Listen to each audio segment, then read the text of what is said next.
আমরা আচার খেতে কম বেশি কিন্তু সবাই ভালোবাসি, আর সেটা যদি হয় আমলকির আচার তাহলে তো কোনো কথাই নেই। চলো রেসিপিতে যাওয়া যাক।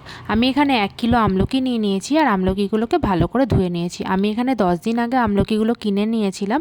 জ্বর এসেছিলো, শরীরটা খারাপ ছিল, আজকাল করব আচার বানাবো করতে করতে হয়ে ওঠেনি, তাই আমলকিগুলো একটু খারাপ হয়ে গেছে। তোমরা একটু ফ্রেশ আমলকি নিয়ে নেবে। এর মধ্যে জল গরম বসিয়েছিলাম, আর জলটা ফুটে উঠলে আমলকিগুলো 5 থেকে 6 মিনিট একটু সিদ্ধ করে নেবো। বেশিক্ষণ সিদ্ধ করব না, অল্প একটু সিদ্ধ করব। কিন্তু তোমরা দেখলেই বুঝতে পারবে আটি থেকে কিন্তু শাঁসগুলো খুলে খুলে আসবে, আর তখনই কিন্তু হাত দিয়ে ছাড়ানো যাবে। একটা কড়াই নেব, আর একটা কড়াইয়ের মধ্যে বেশ খানিকটা সর্ষের তেল দিয়ে দেবো, আর এতে গ্রেট করা আদা দেবো, আর দিয়ে দেবো সর্ষে ফোড়ন। দিয়ে ফোড়নটা ভাজা ভাজা হয়ে গেলে সিদ্ধ করে আটি ছাড়িয়ে রাখা আমলকিগুলো দিয়ে দেবো, আর একে একে দিয়ে দেবো নুন, হলুদ, আর এটাকে একটু ভাজা ভাজা হালকা ভাজা ভাজা হয়ে গেলে কালারের জন্য আমি এখানে ব্যবহার করব কাশ্মীরি লঙ্কার গুঁড়ো, আর কাশ্মীরি লঙ্কার গুঁড়ো দিয়ে একটু নেড়ে চেড়ে দেবো। এটা কিন্তু ভালো করে বেশ ভাজা হয়ে গেছে। এরকম অবস্থায় কিন্তু আমি দিয়ে দেবো এখানে 500 আখের গুড়। মিষ্টিটা তোমাদের স্বাদ অনুযায়ী দেবে, কেউ কম মিষ্টি খায়, কেউ বেশি মিষ্টি খায়। আমি এখানে 1 কিলোর জন্য 500 গুড় ইউজ করেছি।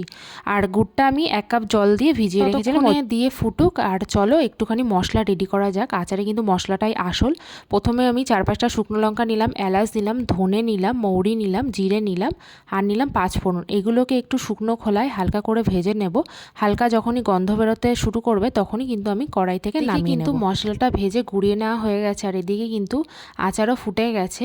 আর এরকমই যখন ফুটে আসবে তখনই কিন্তু যে গুঁড়িয়ে রাখা মশলাটা কিন্তু এরকম অবস্থায় আমি দিয়ে নেড়ে ছেড়ে দেবো। ঝোলটা তোমরা তোমাদের পছন্দ মতো রাখবে, যে যেরকমভাবে রাখতে চাও।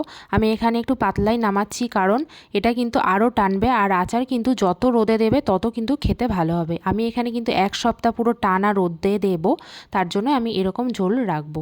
তো এবার সবার সাথে এনজয় করো দারুণ সুস্বাদু টক ঝাল মিষ্টি আমলকির আচার। কেমন লাগলো রেসিপিটা অবশ্যই কিন্তু তোমরা কমেন্টস করে জানিও।